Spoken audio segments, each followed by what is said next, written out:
Hello everyone, welcome back to the channel. I am Abe with MysticGenMara.com, a small town mystic from the middle of Idaho, and tonight is our ongoing series of Occult and Crochet, where I go over one of my newest crocheted projects, and then we dive into a member of either the occult or spirituality somewhere in our history. Tonight's crocheted project is just a little guy I threw together here. It's a light spring style shawl, very lacy, and it's in shades of gray with hints of green. And it's not super big, but it's enough to wrap around just to keep the chill away if you needed a little assistance there. And then our occult topic tonight. I'm going to go over another one of our witch hunters. This one is kind of a little blip on the side, but he plays a role because he set a ball in motion just after what was going on with King James with his in Britain, which there was so much more to King James than just witch hunting and the Bible and demonology. The history there is very rich. But there was also some other things going on at the same time, which I'll point out when we get to that time frame. So, the only reason I want to talk about this particular gentleman is he's tied to King James. And just so we're not totally in the dregs about everything, I'm going to be wrapping up this particular branch of study with the witch trials and the witch hunters. I have a couple of more people that I want to discuss, and then we'll move on from them.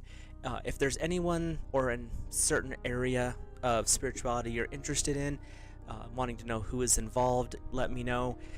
This particular series that I want to do with the Occult and Crochet is just to kind of introduce people to new to you people within spirituality, going back through history.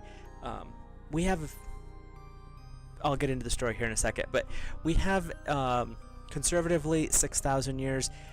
New studies are finding out up to 15,000 years of spirituality behind us, and most of the people I talk to today know of a window of time within the last 50 to 100 years, and they only know like one set.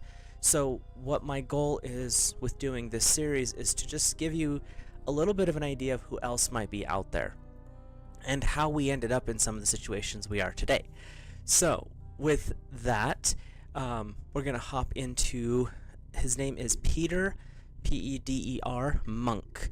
He is, like I said, a side character to the King James story, but he has an important role because of his position in Denmark. He was born to Father Ludwig Munk, and his mother was Kirsten Pederstat Lykke.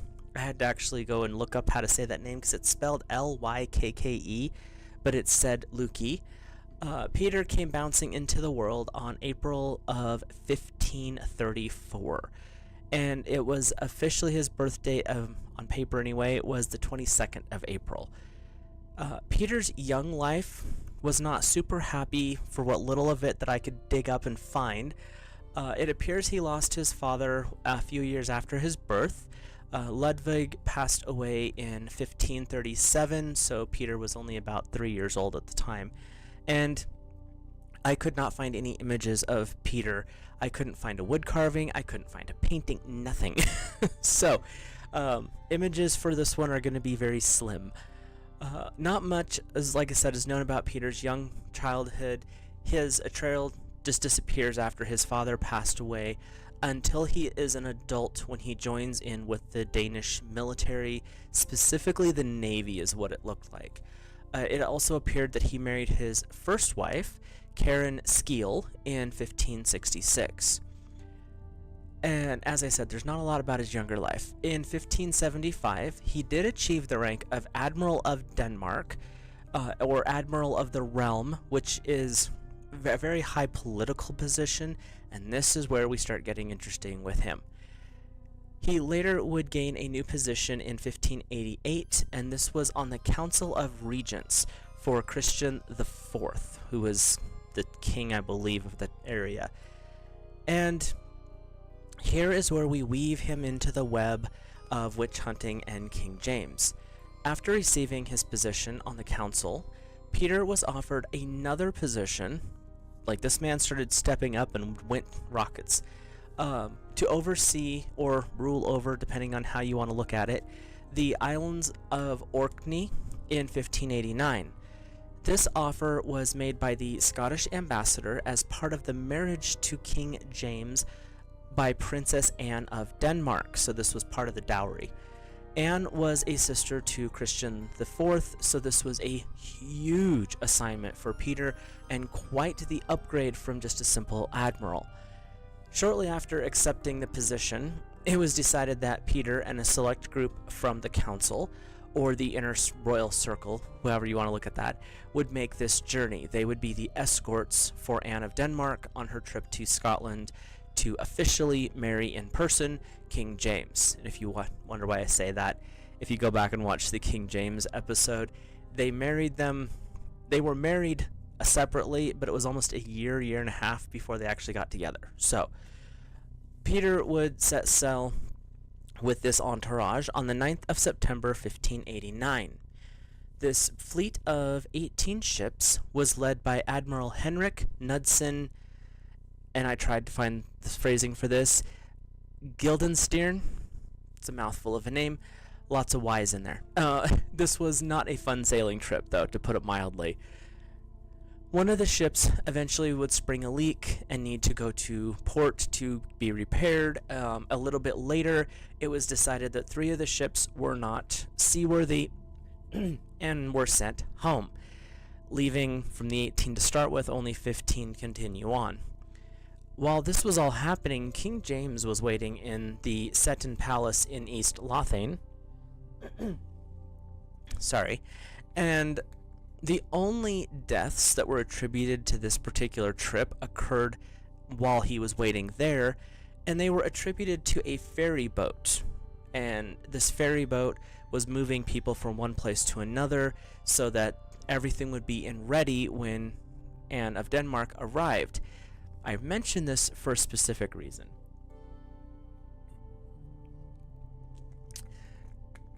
One of the victims was to join the Queen's household staff once she arrived in Scotland. These ferry as in the boat, deaths were later decided to be the work of witchcraft as an act against the Christian king and the soon-to-be queen. That ties into King James's stories of the witch trials in England and Scotland. After all of these delays, the storms and everything else, leaky boats getting shipped home because they weren't working, it was decided that Anne and the remaining group, including Peter, would remain in Norway for a period of time. It was said that they tried to cross the North Sea 4 or 5 times, but would be driven back to land each time. Someone should edit my work. I write terribly sometimes. Word of this situation would make its way to King James, of course it would, and he instead would go to retrieve his new bride. Off to Norway he went. About 6 months before James and Anne would return to Scotland, so they hung out in Norway for, 6 months doing their thing. Peter, in tow, as ambassador with a few others, would entertain, guide, do whatever touristy things they needed to do there, and then they would return to Scotland. Many of the fleet officers on the once returning to Scotland would receive gold rose noble coins as reward for their hard work, which are kind of like a medal. It's like these guys here. These ones were a few years before King James, but it was an honorary medal given to people, kind of like we do with Medal of Honor today. That's what these ones were. And most of the fleet officers received these. Peter, though, would receive a jewel, and it's not specified what kind of jewel, but the value was significant because he played such an important role in keeping Anne safe. Before Anne would be fully coronated, full marriage, and all the rest of that in Scotland, Peter was sent on a journey to see all the lands that she received in her dowry, those Orkney Island areas. Through visiting several places and lands over the course of it looked like around 2 to 3 weeks, this was a quick trip, Peter officially would be acknowledged as the new owner or overseer of the land. With him on his journey, of course, there was a lawyer involved, and at each location, the lawyer would read out the official declaration from the king, giving these lands to Denmark in Queen Anne's name. And after the reading, Peter would accept a gift of earth and stone, which I had to look up, is a Scottish custom when royalty would exchange land and land would be moved from one ownership to another. This was a way to say, now you own this set of property, and it's an official transfer of that land. After Peter returned from his tour of these Orkney Islands, the coronation would commence. And I just thought this was an interesting way of walking someone down the aisle. Peter and 2 other ambassadors from Denmark walked the queen, or future Queen Anne of Denmark, down the aisle. They were walking on her left side, and a solitary English ambassador was on her right. Behind them were the spouses and her first 2 ladies in waiting, carrying her train of her dress. The following several days after the coronation and official wedding were days of feasts and parties and tours of different lands, and Peter and all of the other ambassadors would get gifts from local artisans and craftsmen, and it was quite the celebratory event. But as all celebrations do, when Queen Anne and King James would return to their palace, Peter would return to Denmark at that time. And during his reunion to home, he decided apparently that it was a good idea to start a fight with Christopher Valkendorf, who was in charge of a lot of the ship's maintenance, the royal ship's maintenance. This duo of arguing people, one was an admiral, the other one was a maintenance guy, and treasurer. He did have an important role there too. They would eventually lead to Christopher being accused of not maintaining the ships and doing a poor job of taking care of things. That led Christopher to make accusations that it had to be witchcraft causing all of the chaos and problems, which was the reason Anne's ships had leaks, 3 of them had to be sent home, why all the storms were kicking up. Couldn't possibly be because the ships were, old, maybe needed a couple of repairs. They had to be something else, so it had to be witchcraft. And they also decided that the reason that they couldn't cross the North Sea was because the witches were stirring the wind and water. Yeah, those witches were really busy. If you don't know what the North Sea looks like, this is an oil driller in the North Sea. There's supposed to be legs underneath this right here. That's the waves coming up to meet the ship, or to meet the deck. Anything that's white or not deep blue is angry water. These kind of waves can be as high as 50 feet, and they will knock ships over. This is kind of typical in the North Sea. If you don't know what I'm talking about when I say that, look up on like YouTube or something, the North Sea ships and storms. I go down rabbit holes on that every so often, and those things are insane. And yes, unless we have some really angry witches running around Scotland and Denmark that are still stirring the wind and water, it's probably not the witches that caused the storms in that area, just saying. But that didn't stop these 2 boys. They claimed that a small coven sent little devils to torment the boats. I'm not kidding, this is in the actual court documents. There were 2 primary devils, and the English names were Pretty Devil was the one, and the other one was the Arrow Horseshoe Devil. Rough approximations. Their Danish names were a lot of symbols I don't know how to say, so we're just going to go with English translations. It was thought that these devils were hidden in 2 different barrels that were placed in the bow of one of the ships. Where did they come up with this? Who's like, we're going to call a devil, we're going to stick him in a barrel and shove him on the ship, and that's what's going to, what? Okay. The first witch that would be interrogated, would be Anna Coldings. Interestingly enough, Anna was already in custody on suspicion of being a witch. Most of the women who were healers or knew how to read at that time were generally deemed witches. She had earned the nickname, though, so there's something to Anna. The Devil's Mother. Yes, I checked multiple places. Anything I could find with Anna Colding generally had the nickname associated with it, the Devil's Mother. So she had something going on there. But through her interrogation, Anna would name several other people. Two of those names caught Peter's ears and his eyes, like, ooh, this could be good. These two names, you might consider them to be, political rivals, and Peter took those names and made the official claim in court that Marguerite and her husband Jacob Schreiber, who Jacob was the council, what we would call a mayor, in Copenhagen at the time, and he made the official accusation that they were leading the charge against the now Queen Anne during her journey across the ocean. Well, the judge took the evidence of "because I said so" and ran with it, promptly convicting Marguerite, and she was, within a few days, burned at the stake. And by that, Jacob was ousted from his position, and all of the couple's possessions, lands, and finances were confiscated. I wonder why that couple was accused. Couldn't be because they were wealthy or anything.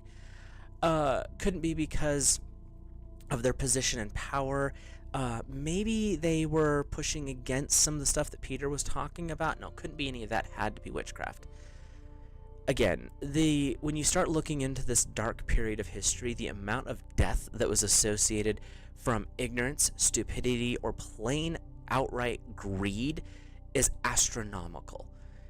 This kangaroo court would eventually lead to the execution of a total of 13 women in the Danish trials around Copenhagen in this window, and one woman refused to let them burn her, so she self-deleted by hanging while she was in custody. She would not let those evil murderers basically do torture to her. She was like, "I'm doing this myself, I'm out."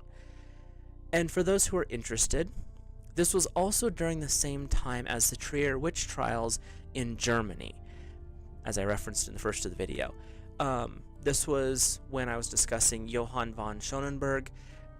Those are linked in the description. You can check those out if you're interested. This was a very chaotic time, this early 1500s, for witch trials and the hunting and nonsense. But this was going on in Denmark, the Danish witch trials, and this actually led to King James's own hunts that I spoke of in the last episode. So all of these kind of tie together when you start lining them all up, and they all weave in and out of each other's. The other two I want to talk about later actually are the precursors to all of this. So, where was I? After all of his political work and witch hunting, Peter was eventually promoted to Marshal of the Realm, which is extremely high up. This would mean he had full control of every branch of the Danish military because of his really good ambassador work, give him credit there, and his sick obsession with witch hunting, no credit there. And his ascension to this higher role would take place in 1596. And he would remain in his post until 1608, when he officially retired, is what it looks like. In the middle of this time frame, his first wife, Karen, would pass away in 1601, and he would eventually marry his second wife, Sophia Penderstatter Bra. I'm not kidding, that's her last name. It's spelled B-R-A-H-E, and I went and listened to how it's said. It's spelled, or said Bra. But he married her in 1604. It looks like he only had one child, which was a daughter, and I dug around trying to find more records, but I can only find records of one. And that was, her name was Kirsten, obviously Munk, so that was the only daughter, or only child I could find. Peter remained in politics for the rest of his days. He may not have been in charge of the military, but he still had his fingers into the mix. He bounced between Denmark, Scotland, and England, ambassadors, counseling, intermediaries. Very, very busy, young, or not at this point, he was old, very busy boy. But his journey on this planet would come to an end in 1623, and he was at his manor in Soderingholm. He would be placed in the ground in March of that year at Volstrup Church, and it wasn't very long after, I believe it was like 2 years after, his wife Sophie would be buried in the same graveyard. But what's really sad is just after his wife Sophie died, his daughter would pass away. So it was like 1, 2, 3, they all three passed away within a very short window of time. And Kirsten, his daughter, would be buried with him and Sophie in this particular church. I dug around a lot because he played kind of an important role with the Danish witch trials. He kind of got them started, fired up. But the Danish witch trials didn't go for as long as some of the other ones did. It was about a 10-15 year window. Like the Trier ones went on for a while.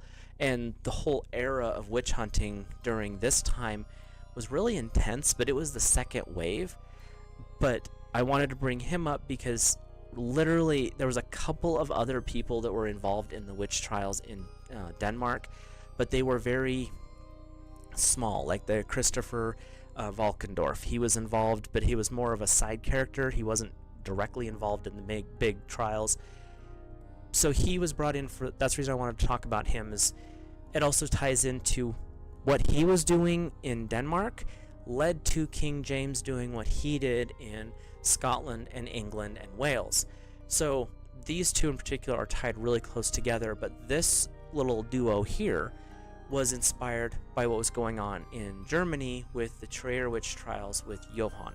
So this is all kind of this area's witch hunting sections. There's a few other ones that were popping in and out, and like I said, there's a couple of other people I do want to go over. And they are going to be some authors of some very notorious books. So I want to give them their proper due when I go over them because it's going to be intense. With that, if you guys wouldn't mind checking out, hit that like button, drop some comments, let me know your thoughts, feelings, and opinions. As long as we're respectful, it's really all we can ask for in today's world, right? Have you heard of Peder Munk? Have you heard about the Danish witch trials? There's not as much on them as there are some of the other ones. And if there's anyone that you'd like me to discuss, or an area that you're like, I've heard of like this group, but I don't know who found it, or big players, let me know.